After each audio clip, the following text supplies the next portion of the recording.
بسم اللہ الرحمن الرحیم۔ سبق نمبر 23۔ بدن کے حصے اور ان کے نام۔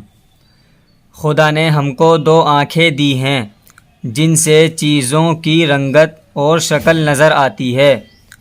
خدا نے ہم کو 2 کان دیے ہیں جن سے آواز سنائی دیتی ہے۔ بادل کا گرجنا، چڑیوں کا چہچہانا، آدمیوں کا بولنا، ہاتھی کا چنگھاڑنا، گھوڑے کا ہنہنانا، توپ کا دغنا چھوٹنا، گھنٹے کا بجنا، ریل کی سیٹی ہم اپنے کانوں سے سنتے ہیں۔ ہم ناک سے سونگھتے ہیں۔ خوشبو، بدبو، بساند مچھلی یا گوشت کی بو، سڑاند معلوم ہو جاتی ہے۔ بدبو سے ہم کو نقصان پہنچتا ہے۔ خدا نے ناک اسی لیے دی ہے کہ ہم بدبو سے بچیں اور خوشبو سے فائدہ اٹھائیں۔ ہم زبان سے چکھتے ہیں، چکھنے سے چیزوں کا مزہ معلوم ہوتا ہے۔ کوئی چیز پھیکی ہے، کوئی کڑوی، کوئی میٹھی، کوئی کھٹی۔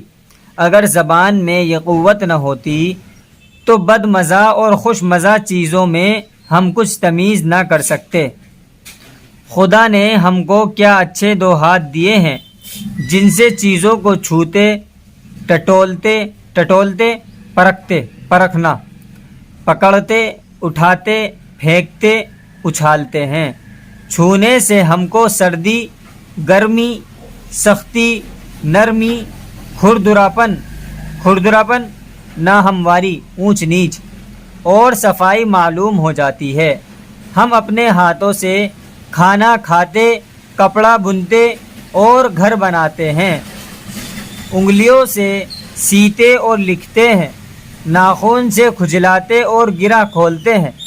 خدا نے ہم کو 2 پاؤں دیے ہیں۔ ہم پاؤں پر سیدھے کھڑے ہو جاتے ہیں، چلتے ہیں، دوڑتے ہیں، کودتے ہیں۔ خدا نے ہمارا سر سیدھا اور اونچا بنایا ہے اور جانوروں کی طرح جھکا ہوا نہیں ہے۔